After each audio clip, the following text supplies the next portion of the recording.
chat with you. Really what I want to do, and just bring out a few points. First of all, LinkedIn's always evolving.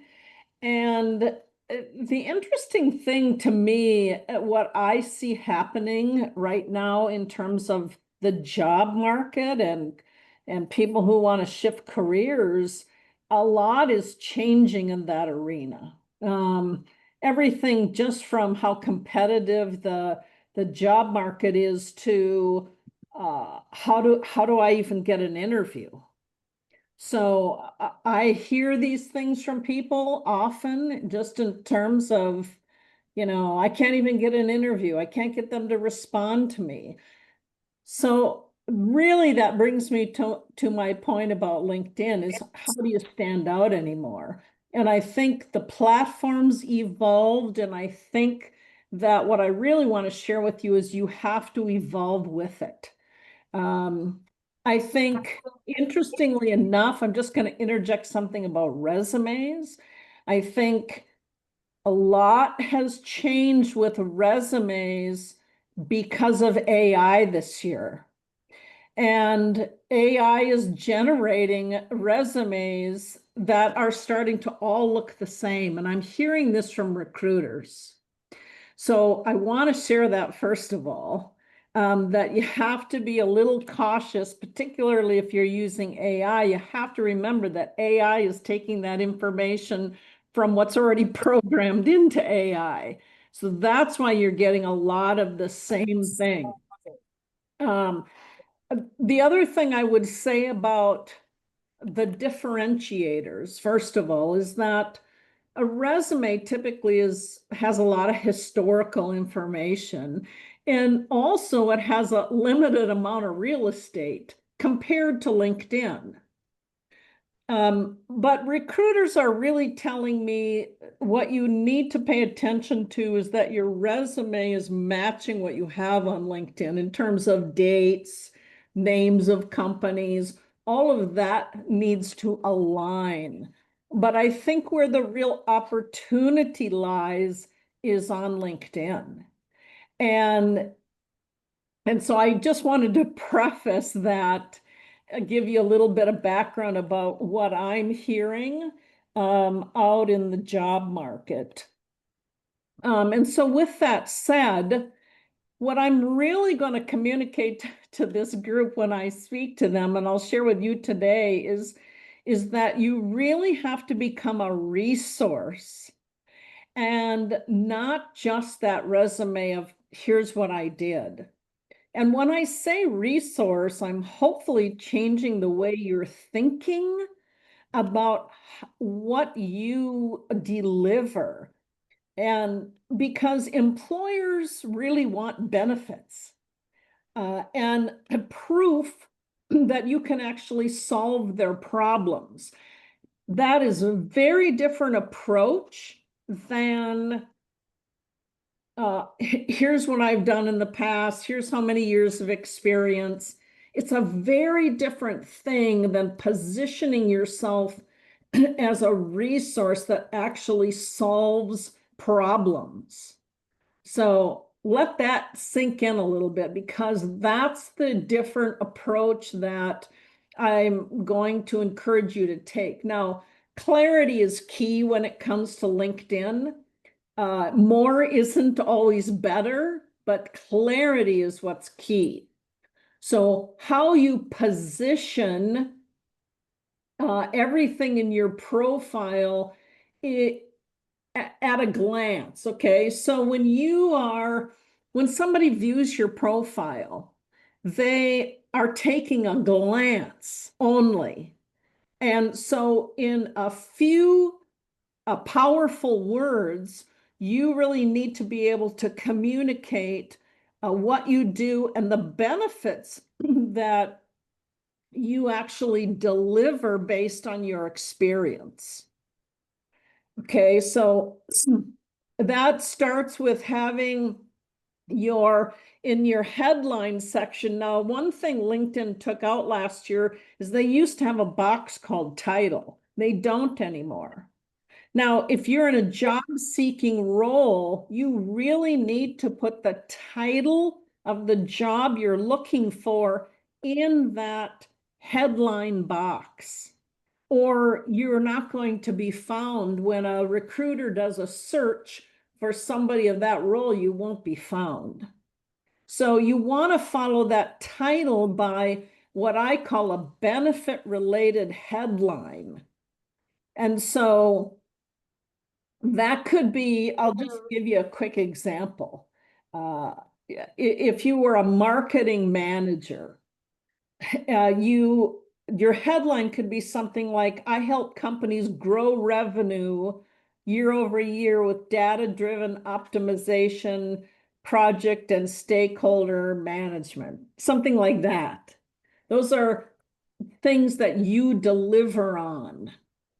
Okay, so this is why I want you to think like a resource. How am I, or how have I been a resource in the past? So again, your profile needs to be really benefit driven. Employers only care about what you can do for them and what is the ROI if they hire you, right? So always be thinking in those terms. Now, let me see, what else can I tell you about that part? That part is really going to be important. The other details on that top section of your profile that really matter is your contact information should be updated. I've had recruiters tell me, I see somebody, but I have no way to contact them. I could message them on LinkedIn, but they don't even have an email address or a phone number. If you're really actively wanting people to connect with you, make sure that your contact information is up to date. That's, key, actually. And that header banner is like a big billboard. It's a visual billboard.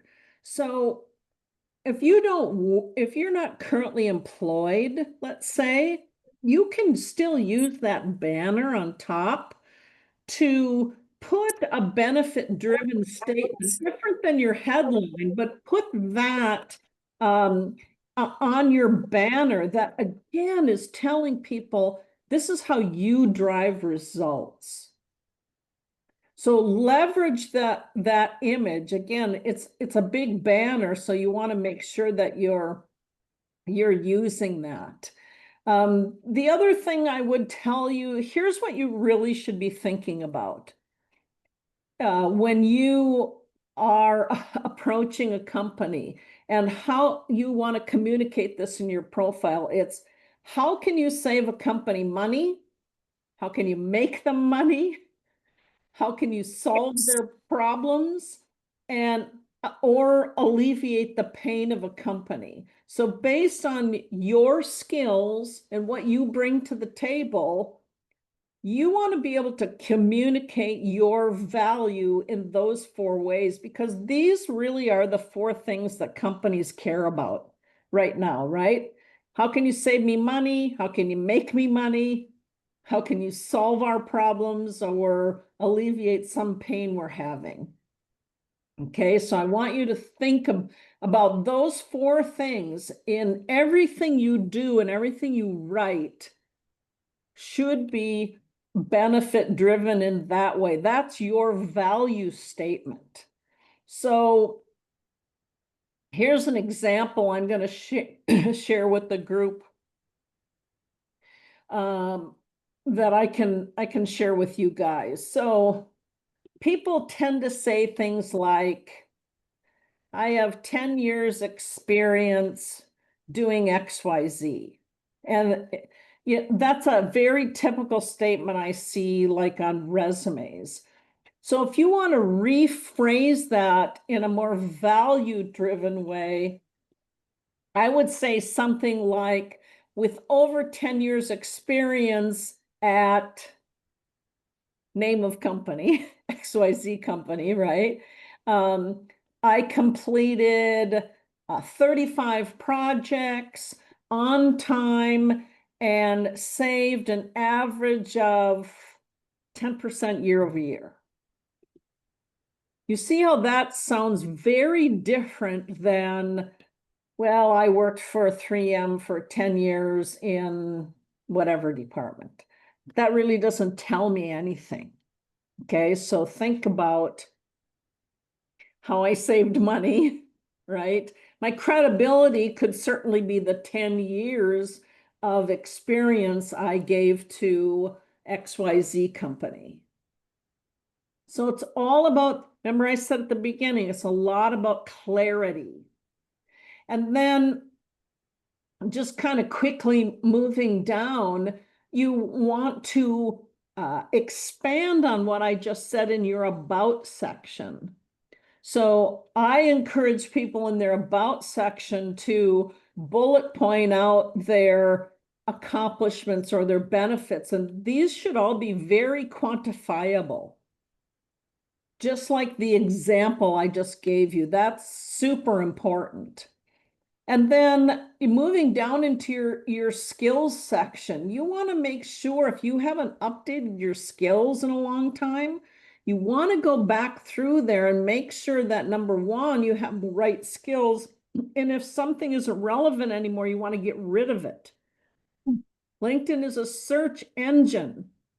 And, recruiters are searching by skill, by keyword. So you want to make sure you get that right because it does matter. And if you haven't updated your profile in a year, you probably don't know that now you can attach a skill directly to multiple sections in your profile where that skill applies. So you want to make sure that you're doing that. And then I would also tell you, if you haven't updated your recommendations, you need to do that because social proof matters in today's world. And if I will tell you this for a fact, I've heard it over and over again from recruiters, that if they have two candidates that really have very similar skills, and you're going to find that in a very competitive market, one of the differentiators can be the current recommendations you have and how somebody is speaking about you. So it's very important to get those updated recommendations in your profile. It really does matter. The things that don't matter so much, let me just quickly share, because I get this question all the time. Should I put that open to work banner on my profile? The answer for me is no. I mean, you can test it, but in today's world, again, I'm only talking about how things have changed, right? I don't need to let my network know as much as I'm looking for a job as I need recruiters to know. So when you are in the edit mode on the open to work profile banner, you can select recruiters only. So that banner isn't showing to your whole network. It's being notified to recruiters. And that is something that recruiters actually can do a search on. So that's my recommendation. Let me just quickly segue to a couple of other things. If you haven't updated your industry in a while, I would encourage you to do that on LinkedIn because they make changes that all the time and you will never know about it. And so one of the areas they changed was the industry section. You want to make sure you select an industry that auto-populates. If you say, well, my industry's not in there, then you need to pick something close enough that's in there and have that on your profile. And the other thing I would tell you that LinkedIn puts value on, when I say value, these are areas that come up very high in the algorithm and search. So you want to get these right. Industry's one. The next one, believe it or not, that'll reset your profile is to change your profile picture. Even if you don't have another one, I would tell you, take your picture out, save, refresh the screen, go back in and put your picture. And the reason I'm telling you to do that is it resets the algorithm. And it's telling the algorithm, oh, this person has been refreshed. You've got to be more relevant. You're updated. That's what you're signaling the algorithm. And the last thing I would tell you is to verify your job title. So the title of the job that either you had or you're looking for, you want to make sure when you type that title in the search bar, that's a title that LinkedIn is still ranking in the algorithm. If you have a title that doesn't come up in the search bar, it could be a title that your company had as an internal title, very different than what LinkedIn tracks. Okay. So focus on those three things. Update your settings. LinkedIn changes settings all the time and they'll never tell you. So that's really important. At least a couple times a year, go to the settings, go through each one of the sections on the left side of the settings, go through there. I know it's tedious, but you'll be surprised at something that's changed since last time you verified your settings. So I recommend doing it a couple times a year. Do you want me to keep going or are we kind of time or what do you think, Renee? Well, you've given us a lot of information and I appreciate that. And I want to be respectful of your time too. So I'm going to hit the recording and then